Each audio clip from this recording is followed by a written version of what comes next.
Hello there guys, and welcome to this video on the top 5 best DLCs to buy in Crusader Kings 2. So without further ado, let's get into this. At number 5 is Way of Life. Way of Life is a small DLC that adds character focuses to the game that really flesh out the day-to-day life of your ruler by adding a sense of reality to the world you play in, breaking up the sometimes slow, monotonous peacetime periods with new events and actions that serve to really spice up the game. While it may not sound like much, this DLC gives a lot of entertainment value, and considering the comparatively low price compared to some of the others on this list, Way of Life is an enjoyable addition to the game and is a DLC I would definitely recommend. At number 4 is Sword of Islam. Sword of Islam grants you the ability to play as one of the many Muslim characters available in the time frame of the game, adding new mechanics such as decadence, which can cause your dynasty to collapse if you or your family engages in immoral behaviour, a new succession type for Muslim nations, where all your sons have a shot at inheriting based on their prestige, and the ability to take up to 4 wives. Sword of Islam also adds many new Muslim-specific events and decisions, giving a very different experience to that of the Christian rulers provided in the base game. And in a game that is centred around the Crusades, this is a much needed addition. Sword of Islam, however, does not add new mechanics that will affect characters of other religions, and as such, I would recommend this DLC more to players who are interested in experiencing the Muslim world, as it is not needed if you are happy to only play Christian rulers. At number 3 is Legacy of Rome.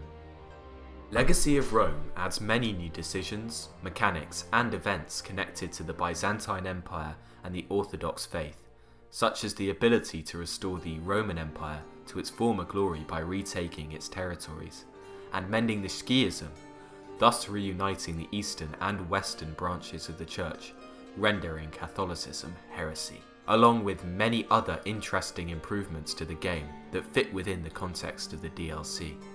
The main new mechanic that will affect all characters in the game is the retinue system, which represents the gradual growth of standing professional armies during the medieval period. This drastically changes the way in which you wage war. The beginning of the game still uses the standard feudal levy system, where you raise armies from your vassals and your own feudal holdings when needed. As time progresses, standing armies that reinforce and stay on the map at all times, like those seen in later Paradox games such as Europa Universalis 4, become more prominent and important within your nation.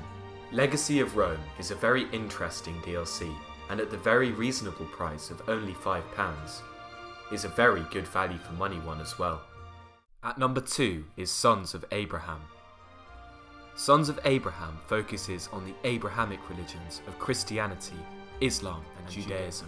For Christians, it introduces the Catholic College of Cardinals, that are 9 special priests appointed by the Pope that elect a new Pope when the old one dies. Using this system, the player can try to influence the Cardinals to try to elect a priest from your own realm to become the new Pope. If the player is successful in this endeavour, the new Pope will owe you favours, which you can use via the new papal powers mechanic to your own benefit. Sons of Abraham also adds the ability to play as Jewish characters, allowing you to form the Kingdom of Jerusalem, which can make for a fun playthrough. In addition, Sons of Abraham introduces 2 new schools of theology for Islam: the Mutasili, that give bonuses to technology due to their rational approach to Islam, and the Ash'ari, that will improve piety due to their more literal approach to the Quran. Sons of Abraham also adds a huge number of new entertaining religious events to spice up the game a little. All in all, a very good DLC. At number 1 is the Old Gods.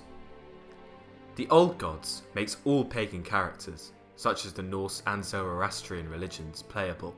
It pulls back the earliest start date by 200 years to 1867, at the height of the Viking Age, where the great heathen army, led by the sons of Ragnar Lothbrok, is ransacking and carving out new kingdoms in England. It adds many new mechanics for Norse Viking rulers, such as coastal raids and the ability to sail your longships up coastal rivers, while also adding new special content and mechanics for all pagans.